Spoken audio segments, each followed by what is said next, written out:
সরকারে কেউ পরবর্তী নির্বাচনে অংশগ্রহণ করতে পারবে না।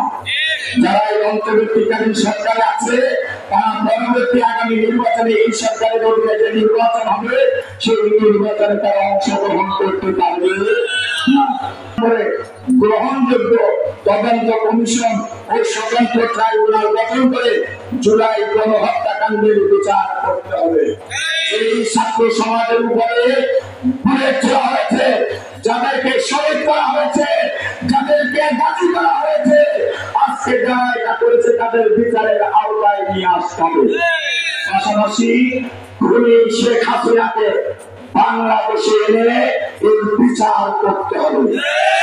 তার সাথে যে দোষর ছিল, যে এজেন্ডা বাস্তবায়ন করার জন্য যারা ছিল, এদেরকেও শাস্তির আওতায় নিয়ে আসতে হবে। পাশাপাশি আমরা আমাদের সেনাবাহিনীর ভাইদের কাছে বিনয়ের সঙ্গে আহ্বান করব, গত 6 তারিখে আপনারা এই ভয়ে 80 জন এজেন্টকে গ্রেফতার করেছেন, এদের সর্বোচ্চ শাস্তি মৃত্যুদণ্ড বাংলাদেশে কার্যকর করতে হবে। আজকে সেই পুলিশ প্রশাসনের দ্বারা আজকে অনেকে নিহত হওয়ার পরে আজকে তাদের ছুড়েছে, অর্থাৎ আমার ধ্বংস হয়ে রয়েছে, আমার পুলিশ।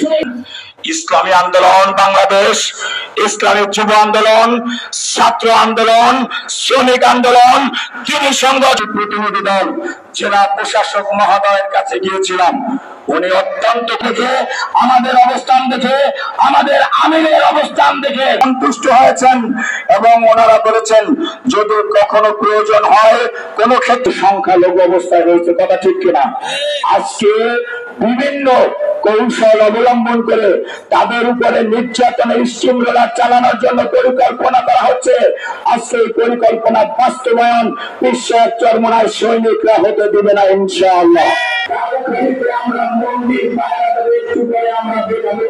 আলহামদুলিল্লাহ নয়বাড়িয়া চলতেছে, ভান্ডারিয়া চলতেছে, কালখানি চলতেছে, নিসারাবাদ চলতেছে, পিরোজপুরে চলতেছে, নাজিরপুরে চলতেছে।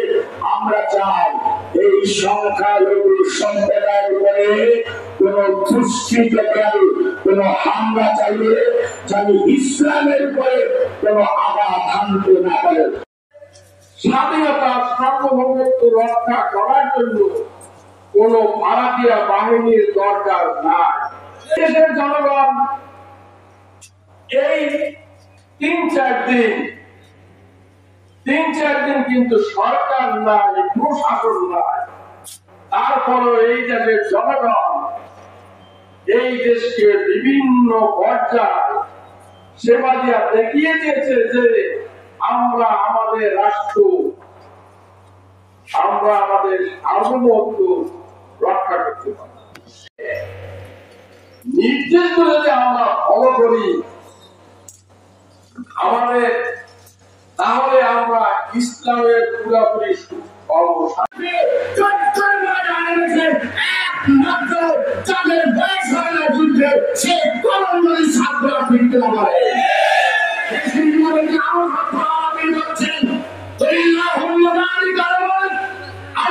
পৃথিবীর ভারতের মালিক হয়েছে একমাত্র আমি আল্লাহ।